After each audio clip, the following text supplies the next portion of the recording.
मेरा देश कर रहा है और अभूतपूर्व रोजगार इस क्षेत्र में भी पैदा हुए हैं। आदरणीय सभापति जी, रिटेल से लेकर के टूरिज्म तक हर सेक्टर का विस्तार हुआ है।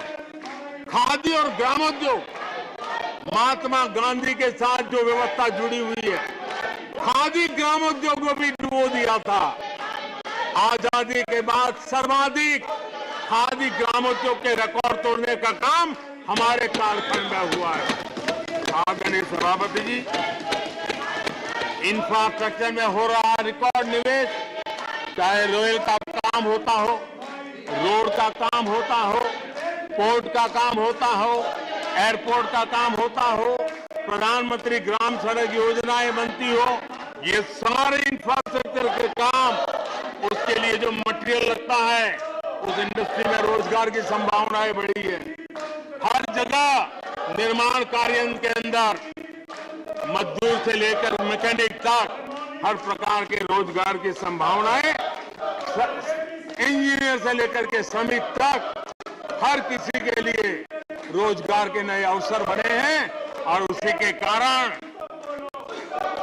यूथ विरोधी नीति लेकर के चले हुए लोगों को आज यूथ नकार रहा है और यूथ के भलाई के लिए हम जिन नीतियों को लेकर के चल रहे हैं, इसको आज देश स्वीकार कर रहा है।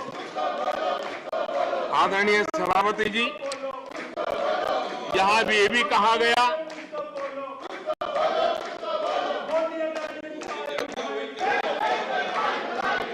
आदरणीय सभापति जी, यहां ये भी कहा गया कि सरकार की योजनाओं को उनके नामों को लेकर के आपत्ति उठाई। कुछ लोगों को ये भी परेशानी है कि नामों में कुछ संस्कृत टच है, बताइए, इसकी भी परेशानी। आदरणीय सभापति जी, मैंने किसी अखबार में पढ़ा था, मैं कोई वेरीफाई तो नहीं किया है, और रिपोर्ट कह रही थी 600 जितनी सरकारी योजनाएं सिर्फ गांधी नेहरू परिवार के नाम पे हैं।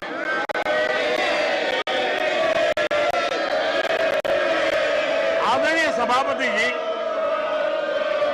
किसी कार्यक्रम में अगर नेहरू जी के नाम का उल्लेख नहीं हुआ तो कुछ लोगों के बाल खड़े हो जाते हैं, उनका लहू एकदम गर्म हो जाता है कि नेहरू जी का नाम क्यों नहीं दिया।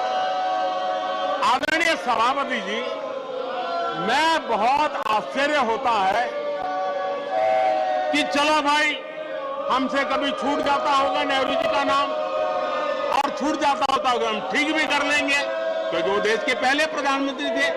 लेकिन मुझे ये समझ नहीं आता है कि उनकी पीढ़ी का कोई व्यक्ति नेहरू सरनेम रखने से डरता क्यों है? क्या शर्मिंदगी है नेहरू सरनेम रखने से? क्या शर्मिंदगी है? इतना बड़ा महान व्यक्तित्व अगर आपको मंजूर नहीं है, परिवार को मंजूर नहीं है, और हमारा हिसाब मांगते रहते हो। आदरणीय सभापति जी,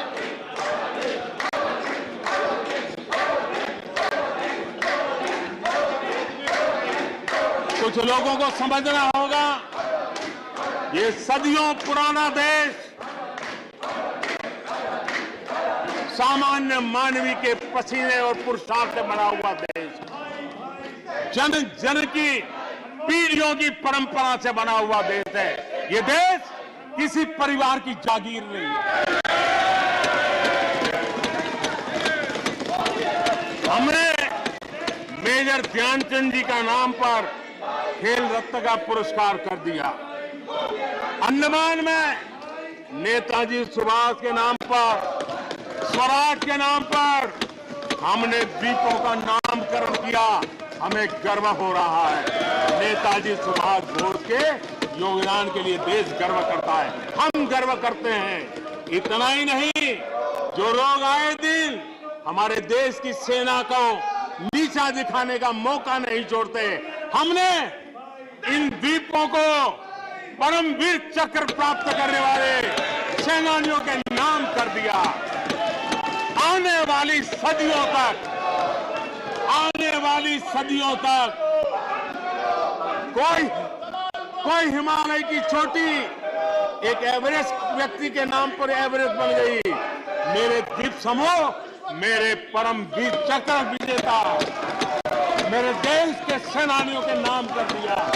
ये हमारी श्रद्धा है, ये हमारी भक्ति है और उसको लेकर के हम चलते हैं। आदरणीय और इससे आपको तकलीफ है और तकलीफ व्यक्त भी हो रही है। हर एक की तकलीफ व्यक्त करने के रास्ते अलग होंगे। हमारा रास्ता है सकारात्मक। कभी कभी अब ये सदन है, एक प्रकार से राज्यों का महात्मा है। हम पर ऐसे भी आरोप लगाए जाते हैं कि हम राज्यों को परेशान करते हैं। आदरणीय सभापति जी, मैं लंबे अरसे तक राज्य का मुख्यमंत्री रह करके आया। फेडरलिज्म का क्या महत्व होता है वो भली बात ही समझता है, उसको जी करके आया है। और इसलिए हमने कोऑपरेटिव कॉम्पिटिटिव फेडरलिज्म पर बल दिया है। आओ हम पर्दा करें, हम आगे बढ़े, हम सहयोग करें, हम आगे बढ़े, उस दिशा में हम चले हैं। हमने हमारी नीतियों में नेशनल प्रोग्रेस का भी ध्यान रखा है और रीजनल एस्पिरेशन को भी एड्रेस किया है। National progress and regional aspiration, इसका परफेक्ट कॉम्बिनेशन हमारी नीतियों में दिखा है, क्योंकि हम सब मिलकर के 2047 तक एक विकसित भारत का सपना पूरा करने के लिए चल